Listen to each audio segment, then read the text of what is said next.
Kurzgesagt, the horror of the slaver ant. Let's get it. Everything changed when the slaver nation attacked. Let's get it. What used to be a everything changed Sorry. when the slaver nation attacked. What used to be a thriving colony is now a captured country. Sheesh. Slaves do the work, serving their new masters until they die, only to be replaced by new victims harvested in brutal raids. But let's go back to the beginning.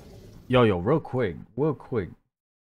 Hopefully, I mean, I don't know how true it is.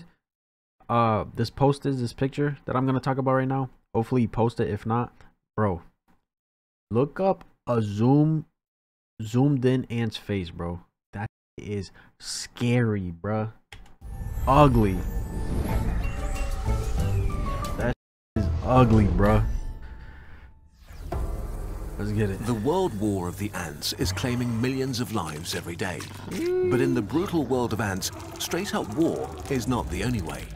Around 50 ant species practice slavery. It could be 50 or a million. Boom, boom. They all getting stomped. Most extreme division of labor.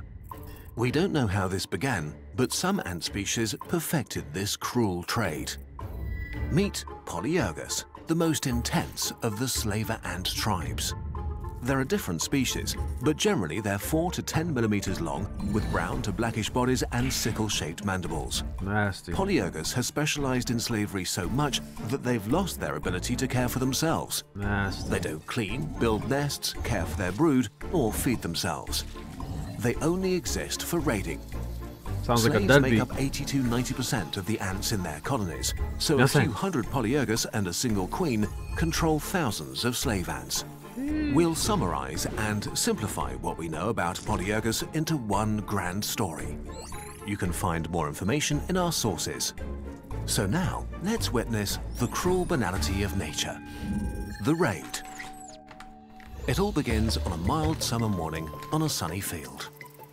Witness this colony of over 10,000 Formica ants, genetically cousins of Polyergus, who build a thriving nest underground.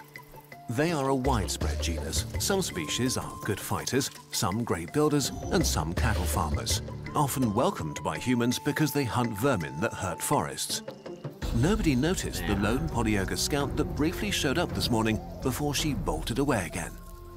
The attack begins in the early afternoon. The scout returned from her mission to find the Formica nests.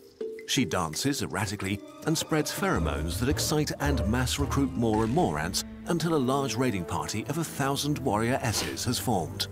A close-packed, well-organized column up to 10 meters long begins to move. Damn. As the Polyergus raiding party arrives at the Formica colony, the attack begins almost immediately.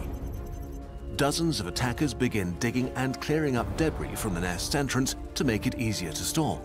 As soon as they're done, hundreds of the attackers rush. They say we got workers up over there in the East Coast. Watch when we pull up, gang. It's already easy access, you know what I'm saying? To make it easier to store. Boy. As soon as they're done, hundreds of the attackers rush inside. Damn. The defenders vastly outnumber their attackers and are formidable warriors able to shoot at it. But instead of fighting back effectively, they seem confused and scatter rather than fighting back. Yeah. Polyergus also seems to be somewhat resistant to the acid sprays of the defenders. And so even if a defense is forming, the attackers use their mandibles to pierce and kill. Oh, that's tough, bro. Imagine having acid, bro. Pretty much the only thing you have, and it's like it don't work at all, bro. That's tough. There are a few different ideas as to why Polyergus attacks are so efficient, and one of the most fascinating ones is chemical warfare. Instead of relying on brute force, they release a propaganda pheromone that makes the defenders panic, unable to mount an organized defense. Damn. The attackers have nothing to gain from intense ant-to-ant combat other than immense casualties. What's more, they actually want their victims to survive so that they can be raided again in a few weeks. As the raid unfolds, the attackers breach deep into the colony, looking for their most valuable possession, the colony's babies. They grab the pupae and larvae that will make up the next generation of Formica and carry them out of the nest. Hundreds are... They devious, bruh. They out here intruding a colony, bro. a whole different colony and taking their children. You know what I'm saying? They children, bro. They baby ants. So it's like, this my kid now. What you talking about, boy? Nah, that's brutal. Abducted and brought back to the Polyergus colony in this raid alone. Well, most of them. A few unlucky ones are eaten as a sort of snack. The surviving victims will be turned into slaves. Damn. After about an hour, the raid is over and the Formica can begin to recover. It seems their only strategy is to make even more ants. A decent-sized colony can forfeit thousands of pupae in a single raiding season and still survive. Although in this case, while the raid was going on, something even more sinister happened. Hold that thought though, because how are Polyergus turning ants into slaves? Yeah. How to brainwash ant slaves. Ants conquered almost the entire... How to brainwash? Motherfucker, put one in front of me. Boom, you're done. ...planet over 100 brainwash. years There's ago. no brainwashing. They owe their success to being social animals that perfected chemical communication. Chemical signals and cues let ants know what their colony needs and what each individual should do. And most importantly in this case, who is a friend or foe. Slave-making ants are much less social than other ant species. Damn. Some species miss a lot of the genes other ants have to make communication possible. In a sense, they are bad at talking to each other. Yeah. So it may be that as Polyergus ancestors started to abduct other ants, they lost the ability to collaborate and work together productively. They're aggressive. Soon after the stolen Formica offspring have been brought to the slaver colony, they are progressively covered in Polyergus pheromones. Yeah. They are chemically imprinted, similar to a duckling who imprints on its mother after birth. When the new slaves hatch, they behave as though they are part of the Polyergus colony and begin to work for them unconditionally. That is fucking wild, bro. Literally, they pulled up on the ops, took their kids, and brainwashed them, bro. Pretty much to work for them. Straight out of birth, you know what I'm saying? When they hatch or whatever, that I'm assuming those are little eggs they carried back. They're acting like them, bro. Keeping the nest clean, caring for the next generation of slaves and masters, hunting for food, and feeding their enslavers mouth to mouth. Jeez. This sort of brainwashing goes so far that if they encounter free Formica ants in the wild, they will treat them as enemies. In a sense, they're not true slaves, as they serve willingly and show no interest in freedom. Bruh. It's more like violent abduction and adoption, which doesn't make things that much better. And as the Formica only live for a few months, a constant new supply of victims is necessary. To survive, Polyergus can never stop enslaving.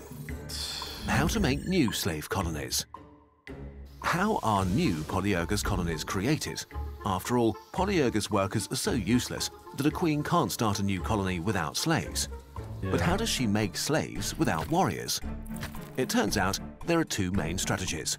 The more dangerous one might unfold during a raid like the one we witnessed before.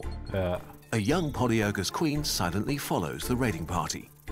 Using the chaos of the invasion, she's able to find her way to the Formica queen and kill her, taking over the shaken colony. Although such a victory may be very short-lived, Polyergus do not tolerate other slaver colonies within their hunting ground. They raid each other fiercely too, and can destroy the competing colonies nearby. So while this tactic sometimes works, it is pretty dangerous. Another young queen is going for a different strategy. She's looking for a Formica colony that is further from her birthplace, attacking a whole colony on her own. She bolts through an entrance, pushing aside confused ants that try to stop her, releasing a powerful appeasement pheromone that drives defenders away. She has only a short time window to find the Formica queen deep in the hostile nest. Once she finds her target... she going straight to the source, gang. I ain't wasting time, going straight to it. Queen versus queen. A lot of hands being thrown, you know what I'm saying? Both queens engage in a fight to the death. The Polyergus queen is well equipped with her sharp mandibles. She bites and rips into her victim for about half an hour before she finally calms down. Between her bites, she licks the chemical surface of the dead Formica queen, covering herself in her pheromones. When she's done with this macabre ritual, Formica workers approach her. Subdued by her intense smells, they start grooming and feeding her, as though pledging their allegiance to their new ruler. She still might not be done though. Formica colonies often have multiple queens who all need to be defeated, which is not guaranteed. Often, attacking queens will be stopped by a phalanx of workers that rip her apart or are defeated in royal battle. But if she does manage to kill all the queens, the colony has been taken over and the enslaved brood will begin to serve a new queen, the usurper. She now begins laying eggs that are cared for by her new slaves until new Polyergus ants hatch that will soon start new raids on neighboring colonies. No matter what we humans do, quietly below our feet, the world war of the ants is raging, with wild and horrible strategies fought by billions of individuals every single day. Polyergus will continue to hunt for slaves, as to stop raiding would be their demise. And in the war of the ants, there is no giving up.